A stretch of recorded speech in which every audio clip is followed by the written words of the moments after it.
Hey everybody, it's Jay. So today I'm taking a look at a few different Russian optics. Now you notice there's not a whole lot of these available on the table, and the reason for that is really quite simple.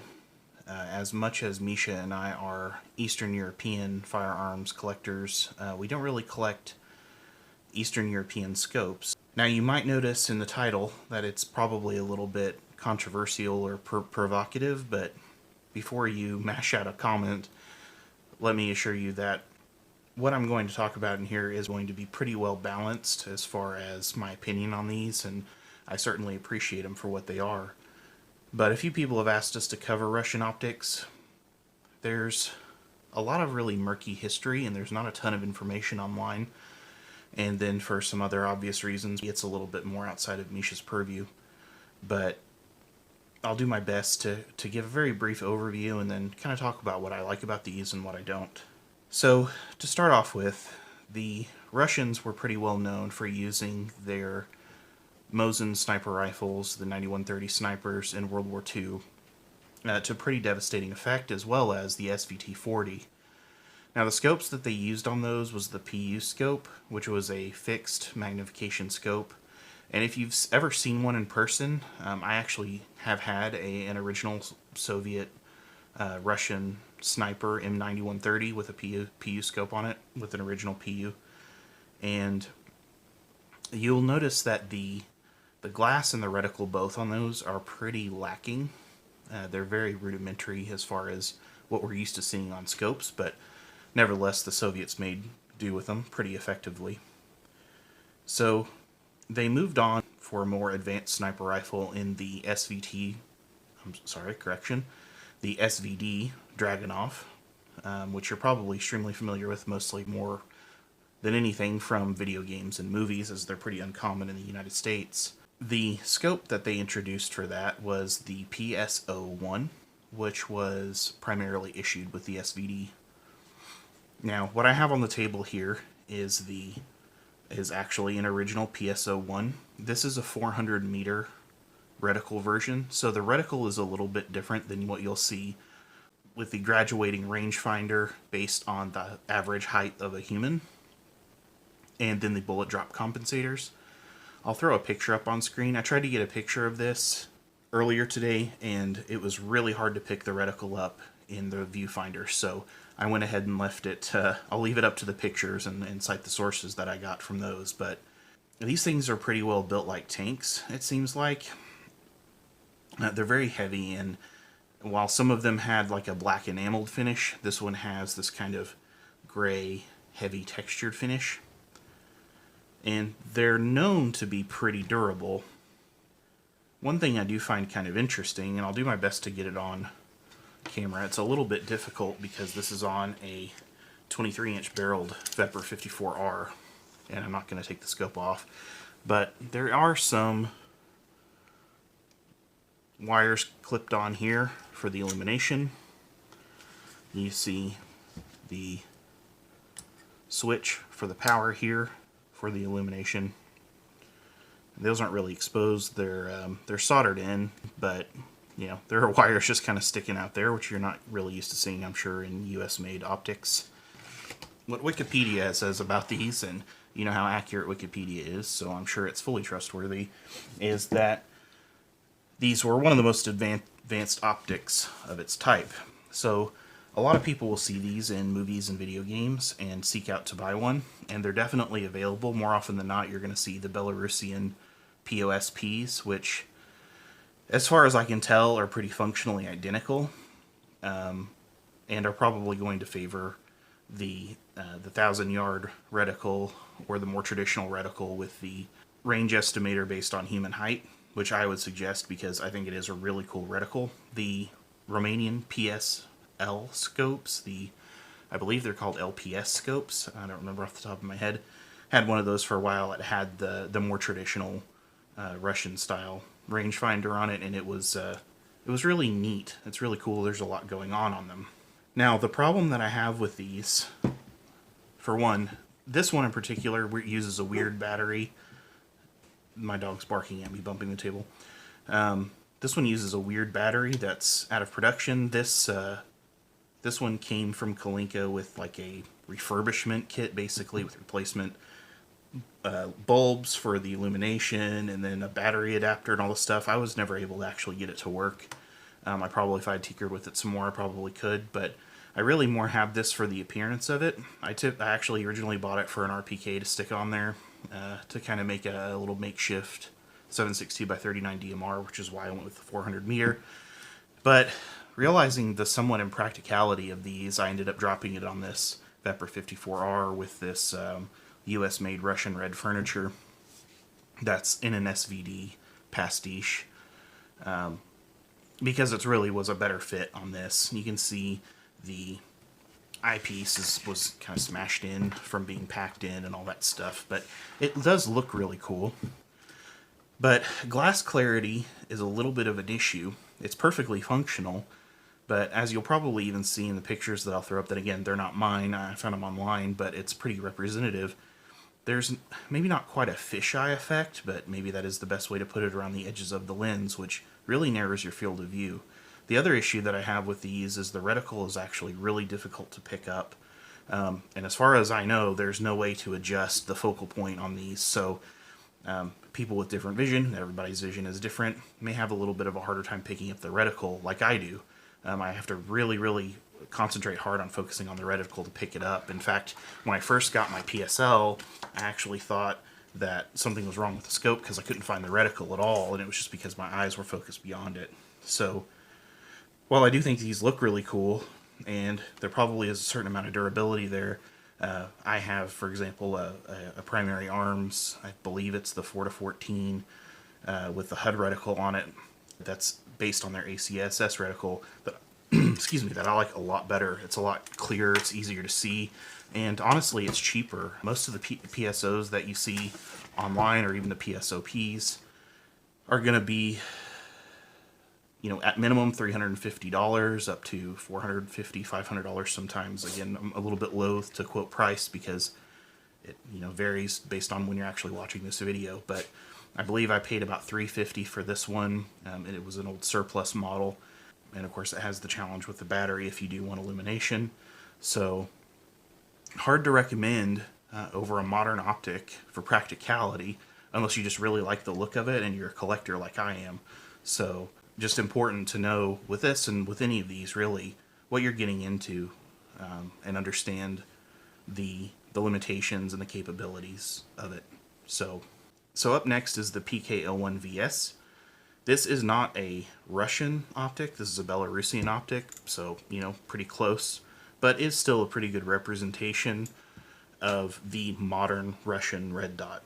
So the nice thing about the VS model, which I think came out into production and available for purchase around 2013, 2014, so extremely modern, like I mentioned, is that it sits very low over the receiver cover, so you don't have any gap at all between the receiver cover and the scope, which allows you to keep a consistent and low cheek weld to a standard AK stock. They do say that they're co-witnessed. I can't remember off the top of my head if this one actually co-witnesses. I have it on an SLR 104FR normally, which is my stand-in for an AK74M.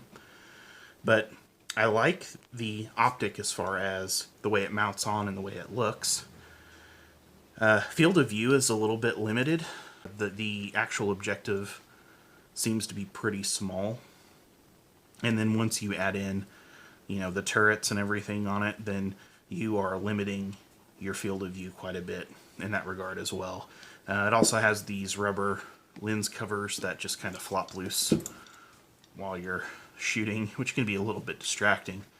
The dot is sharp for sure. The clarity is pretty good on the glass itself. I'll flash up a picture that I took of it earlier so you can see. It's not as heavily green tinted as a lot of the other optics. I even found that compared to the Comp M2, it's a little less green tinted, but I also don't think that the dot is quite as sharp on it as it is on the Comp M2, which is the aim point here, which maybe I can show you very quickly side by side what these look like. So the difference of, you know, effectively is this is around a $400 optic new. These are around $600. Again, prices will vary, but I have seen these go used for around 300 as of tonight, as I'm recording this. So you're basically going to be paying a premium for an import Eastern European red dot. And while they definitely have a very heavy weight feel, and you know, heavy is not necessarily great when you're dealing with optics, but they do feel very solid. Again, for the most part, I feel like if you're going to get an optic, you would be better off getting something like an aim point. So again, if you're a Russian collector, you want to keep that Eastern European look on your AK, and I totally understand why you would. In fact, again, I have this on my own SLR 104. Then I totally understand why you would want to get one of these, and this is probably one of your better options. Unfortunately, I don't have a PKA to compare it to. I wish I did. But again, for the most part, if I'm shooting practically, I'm probably not buying an Eastern European made optic. So next up, we have this heavy hitter here. This is one that certainly, I'm sure, like with the PSO, that everyone's familiar with, and probably even more so on this optic. This is a Kobra. This is a Russian-made Kobra. This also is a red dot sight, and it has a cross reticle. I'll throw a picture up there on it. And it is very sharp and very clear. Glass is okay. It's pretty green tinted, but completely functional. The one nice thing about this is it's quite a bit lighter in the hand than the PK-01. So I think that is due to the polymer body as opposed to the PK-01's metal body. So you do get that advantage. The one thing that I don't like about it as much as the PK-01 is it sits off the rail quite a bit higher. So your cheek weld is definitely going to be impacted. You're probably going to, at least in my case, whenever I'm shouldering the SLR 104 UR, which is what this one has been on. This actually is not mine, it's Misha's, but he had it on his 104 UR as well. You're probably going to have the stock closer to along the bottom line of your jaw, or the midline of your jaw, versus right into the pocket of your cheek. So something to consider is it's not super low profile. It is lighter, like I said, which is definitely an advantage.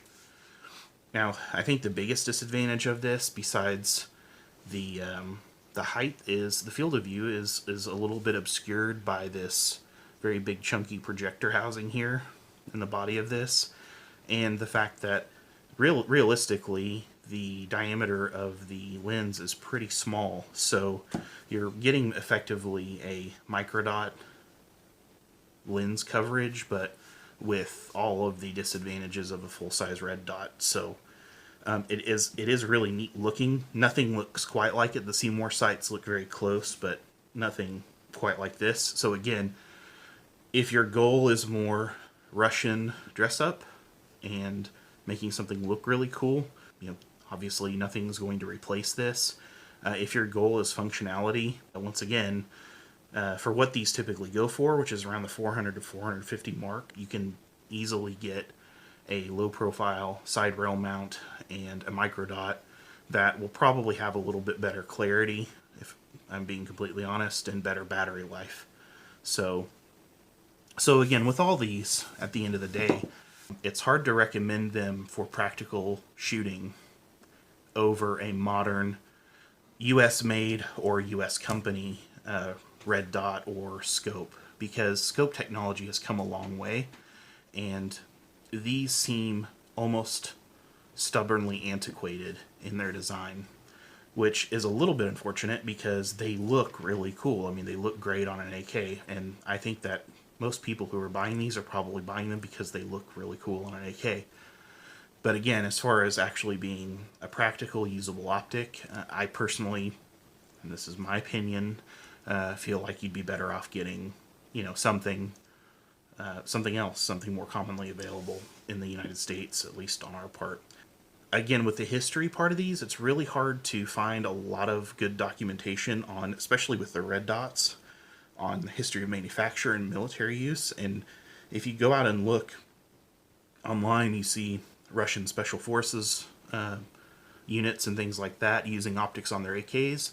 they're almost always EOTechs or Aimpoints. They're very rarely do you see a Russian-made optic on their AKs, so it's kind of interesting, or at least maybe they're using a clone or a copy of a US designed red dot. So anyway, I don't want to crap on these optics at all, because again, I appreciate them for what they are, and obviously if I didn't appreciate them for what they were, I wouldn't have them. I wouldn't have multiple hundreds of dollars invested in these optics.